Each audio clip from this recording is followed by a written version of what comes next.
ലോക്സഭാ പ്രതിപക്ഷ നേതാവ് രാഹുൽ ഗാന്ധി കട്ടപ്പനയിൽ എത്തിയിരിക്കുന്നു. യുടെ പ്രചരണാർത്ഥമാണ് ഇപ്പോൾ സ്ഥാനാർത്ഥികൾ രാഹുൽ ഗാന്ധി കട്ടപ്പനയിൽ എത്തിയിട്ടുള്ളത്. തത്സമയ ദൃശ്യങ്ങളിലേക്ക്. നരേന്ദ്രമോദിയോട് കിടക്കാൻ പറഞ്ഞാൽ അദ്ദേഹം കിടക്കും. And if he says go to Israel, Narendra Modi flies to Israel. Donald Trump നരേന്ദ്രമോദിയോട് ഇസ്രായേലിലേക്ക് പോകാൻ പറഞ്ഞാൽ ഉടനെ അദ്ദേഹം ഇസ്രായേലിലേക്ക് പറക്കും. And the best part is, the most humiliating part, the most insulting part is that Narendra Modi calls Donald Trump sir.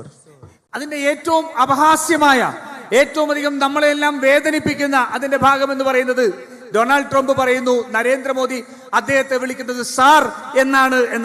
He thinks he's back in the British times. അദ്ദേഹം വിചാരിക്കുന്നത് അദ്ദേഹം ബ്രിട്ടീഷ് കാലഘട്ടത്തിലാണ് ജീവിക്കുന്നത് എന്നാണ്. He has forgotten that India is an independent nation. അദ്ദേഹം India ഒരു സ്വതന്ത്ര രാജ്യമാണെന്ന് മറന്നിരിക്കുന്നു. And our prime minister should never call anybody sir. നമ്മുടെ പ്രധാനമന്ത്രി ഒരിക്കലും ഒരാളെയും സർ എന്ന് അഭിസംബോധന ചെയ്യാൻ പാടില്ല. The prime minister is not supposed to do the job of Donald Trump. He's supposed to do the job of the people of Kerala and the people of India. Narendra Modi എന്ന് പറയുന്ന പ്രധാനമന്ത്രി ഡൊണാൾഡ് ട്രംപിന് പറയുന്ന ജോലിയല്ല ചെയ്യേണ്ടത്. അദ്ദേഹം ഈ രാജ്യത്തെ ജനങ്ങൾക്ക് വേണ്ടിയാണ് പ്രവർത്തിക്കേണ്ടത്. The same way Donald Trump controls Narendra Modi controls the chief minister of Kerala. എങ്ങനെയാണോ ഡൊണാൾഡ് ട്രംപ് നരേന്ദ്രമോദിയെ നിയന്ത്രിക്കുന്നത് അതേപോലെ തന്നെ നരേന്ദ്രമോദി കേരളത്തിൽ Pinarayi വിജയനെയും നിയന്ത്രിച്ചുകൊണ്ടിരിക്കുകയാണ്. When the phone call comes, when Donald Trump phone call comes, Modi ji sits in front of the phone and he picks up the phone and says, yes sir, what can I do for you?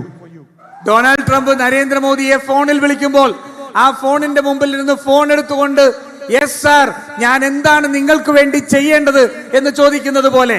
And he signed the US deal where he sacrificed our energy security, he sacrificed our agricultural sector, he sacrificed our small and medium businesses. അദ്ദേഹം യുഎസുമായിട്ട് വ്യാപാര കരാർ ഒപ്പിട്ടപ്പോൾ നമ്മുടെ ഊർജ്ജ സുരക്ഷയെ അദ്ദേഹം ഇല്ലാതെയാക്കി. അതുപോലെ തന്നെ നമ്മുടെ ചെറുകിട വ്യാപാര മേഖലയെ അതില്ലാതെയാക്കി. നമ്മുടെ കാർഷിക രംഗത്തെ അതില്ലാതെയാക്കുന്ന രീതിയിലാണ് ആ വ്യാപാര കരാർ ഒപ്പിട്ടത്. Now you all know the corruption done by the chief minister of Kerala and his family. നിങ്ങൾക്ക് എല്ലാവർക്കും അറിയാം കേരളത്തിന്റെ മുഖ്യമന്ത്രിയും അദ്ദേഹത്തിന്റെ കുടുംബവും നടത്തിയിരിക്കുന്ന അഴിമതി എന്താണ് എന്ന് നിങ്ങൾക്ക് എല്ലാവർക്കും അറിയാം. Every child in Kerala knows the corruption of the chief minister. ഈ കേരളത്തിന്റെ മുഖ്യമന്ത്രിയുടെ അഴിമതിയെ സംബന്ധിച്ച് കേരളത്തിലെ എല്ലാ കൊച്ചു കുട്ടികൾക്കും അറിയാവുന്നതാണ്.